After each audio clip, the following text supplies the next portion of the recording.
Okay, this is my what I call homesteading video.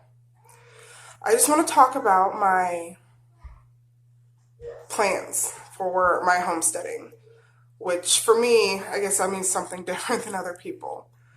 Basically, on March 2nd, which happens to be my birthday, but the year that I turn 30, which will be 2024, I want to be able to buy at least just 1 acre of land, have enough saved up by 1 acre, worry about putting everything else on there later. Now, I know that a lot of their main issues with it is not being able to have the conveniences of, I don't know, what do you want to call it, in town living, I guess.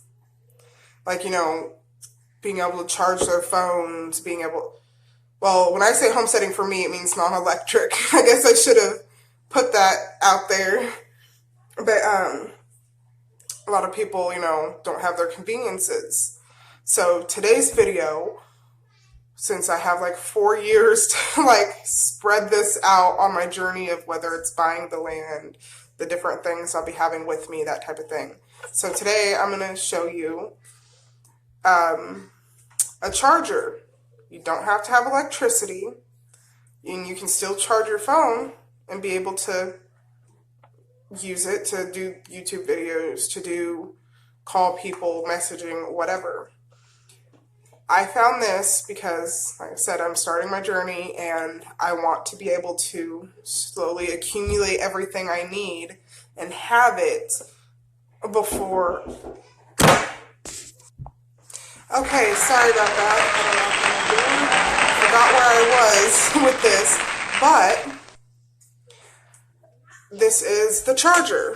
Okay, might be a little hard to see, but you don't have to have electricity for it. And you see where you plug in your cord, USB. It has this little handle here. You flip this out, and it's wind up. Yes, it may be a pain in the ass for some people. I understand that. But this is just fine for me. I have no issue.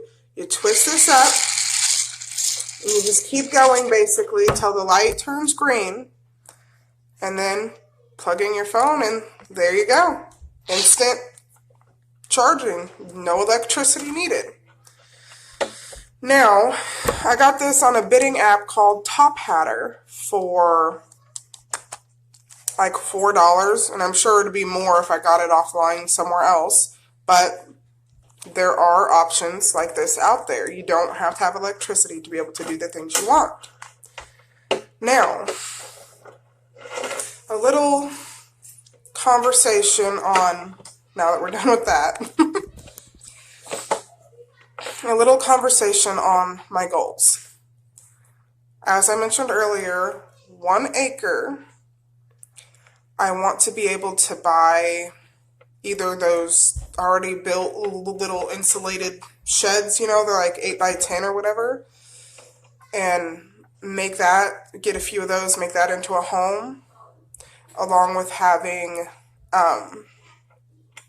like I said, things like this, and I guess my journey will be figuring all of that out.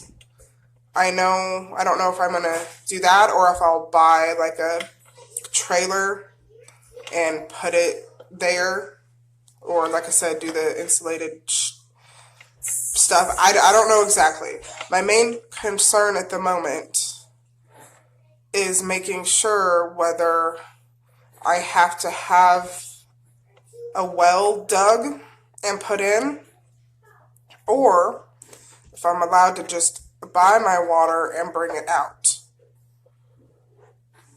So I'm not exactly sure the legalities, whatever you want to call it, of all of that. But like I said, first video, so I'm sure I'll learn as I go. But like I said, I want to keep things simple. I don't want to overcomplicate it. So if I was to do not the, like if I was to, let's say, be able to find a trailer after I bought the land, I'd put the trailer on there. I would have one of those like 8x10 sheds out just like a little ways away from the trailer, and that's what I would put a wood burning stove in and have the piping connecting to the trailer for heat. But also, I'd want to go out there and cook in that shed, like on the wood burning stove. You know, I want to be, and yes, I have ideas for lights. We'll get to that next week. But I'd want to be able to cook in that shed and have the wood stove in that shed. So if something happened, you know, I'd be more easily able to prevent, you know, the fire burning down my home, and it's just burning down, you know, like the shed it's in. And maybe have some kind of lining on the outside of the shed or something to prevent it from spreading if something did happen with that. Like I said, first video, so I will learn as I go, but that is the idea. Because for me, I don't know about you guys, but for me, I'm not made for this 9-to-5 job, living in town, dealing with all the people.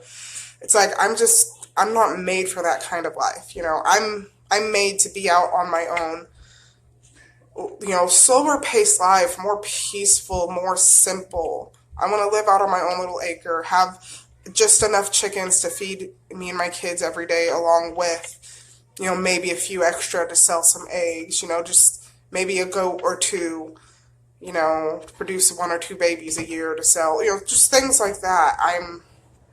That is, you know, maybe a few rabbits and stuff, and just do my own thing out there. That's more me. I'm not made for this everyday 9-to-5 crap. It's just, yeah, not me. So my goal is just have that land bought when I turn 30, and this is my first video, my steps towards that, which from my research at this point anyway, I don't know about when I turn 30, but at this point, depending on the type of land it is, for 1 acre, you're looking at anywhere from, I don't know, around $3,000 for a cheaper, you know, like less quality of land, versus closer to like $4,600 for, or $5,000 for like 1 acre of like farming type land.